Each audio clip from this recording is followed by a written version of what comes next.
بسم اللہ الرحمن الرحیم۔ السلام علیکم، میں ہوں ہومیوپیتھک ڈاکٹر ریاض احمد۔ بچے کے دانت نکالنے کے دنوں میں بچہ مختلف تکالیف کا شکار ہو جاتا ہے۔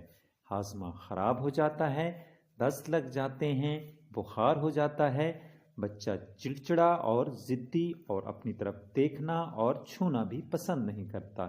بچے کی بھوک کم ہو جاتی ہے، بچہ کمزور ہو جاتا ہے، ہر وقت روتا ہے، بچے کی نیند کم ہو جاتی ہے۔